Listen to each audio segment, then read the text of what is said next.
समांगम में भाग लेने के लिए अगर एक भी योद्धा वल्लभराज से जा रहा है तो यहाँ की औरतों के मन में जलती बदले की आग की वजह से है।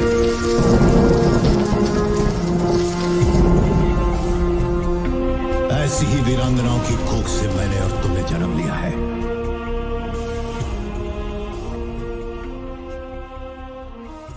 वल्लभनाथ की स्त्रियों को ये अधिकार नहीं।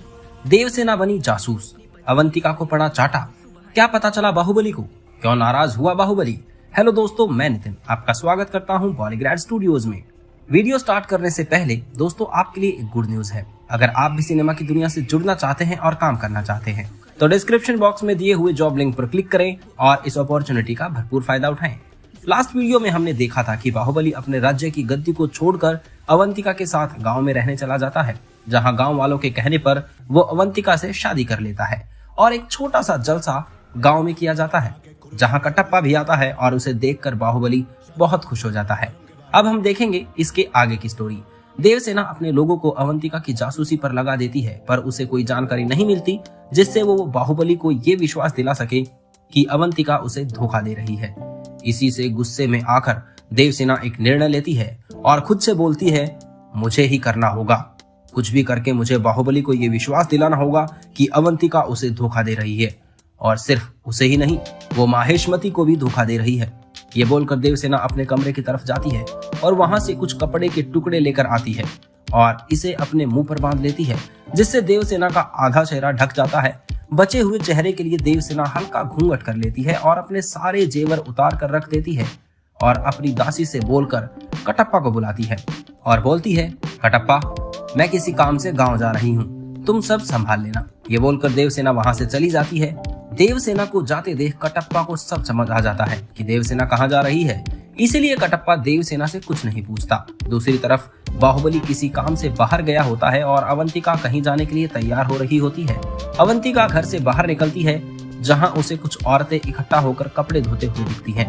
अवंतिका को कहीं जाते हुए देख सभी औरतें अवंतिका की तरफ देखती हैं और उससे पूछते हुए बोलती हैं, कहाँ जा रही हो अवंतिका? ये सुनकर अवंतिका थोड़ा डर जाती है और हड़बड़ाते हुए बोलती है, वो चाची, मेरा भाई आने वाला है, तो उससे मिलने में गांव से बाहर जा रही थी। ये सुनकर सभी औरतें बोलती हैं, उसे यही गांव में क्यों नहीं बुला लेती हो? ये सुनकर अवंतिका बोलती है, वो उसे कहीं और जाने की जल्दी है, इसलिए वो गांव नहीं आ पाएगा। ये सुनकर सभी औरतें फिर से अपने कपड़े धोने में लग जाती हैं और बोलती हैं, कोई बात नहीं, पर उसे अगली बार जरूर बोलना कि वो गाँव आए। ये सुन के अवंतिका अपना सर हिलाती है और वहां से चली जाती है। अवंतिका वहां से सीधा गांव से बाहर एक छोटे से घर में जाती है, जहां एक आदमी उसका इंतजार कर रहा होता है। अवंतिका उसे देखती है और बोलती है, जल्दी बताओ क्या खबर है, सब ठीक है ना वहाँ? ये सुनकर वो आदमी पीछे मुड़ता है और अवंतिका से बोलता है, नहीं, कुछ ठीक नहीं है। बलदेवपुर के राजा आज ही अपनी सभा में माहेश्मती पर हमला करने की बात कर रहे थे। वो कुछ दिनों में माहेश्मती पर हमला कर सकते हैं। उनकी सभा में सभी ने इस पर सहमति भी दी। ये सुनकर अवंतिका चौंक जाती है और बोलती है, लेकिन क्यों? यहाँ माहेश्मती में तो कुछ ठीक नहीं है, बाहुबली ने गद्दी भी छोड़ दी है। ये बोलकर अवंतिका और कुछ बोल पाती उससे पहले ही कोई उसका हाथ खींचकर उसे अपने पीछे मोड़ता है और एक चाटा मारता है। अवंतिका अपने सामने खड़े आदमी को देखकर चौंक जाती है और बोलती है, बाहुबली, तुम यहाँ? ये सुनकर बाहुबली बोलता है, मैं तुम्हें कुछ बताने घर गया था, लेकिन वहां औरतों ने मुझे बताया कि तुम यहाँ हो, तो मैं तुमसे मिलने यहाँ आ गया, लेकिन यहाँ आकर मुझे कुछ और ही देखने को मिल रहा है। क्या होगा अब अवंतिका के साथ? क्या बिखर जाएगा अब माहेश्मती साम्राज्य? देखेंगे नेक्स्ट वीडियो में, लेकिन तब तक इस स्टोरी से जुड़े अपने व्यूज हमें जरूर बताइएगा। धन्यवाद।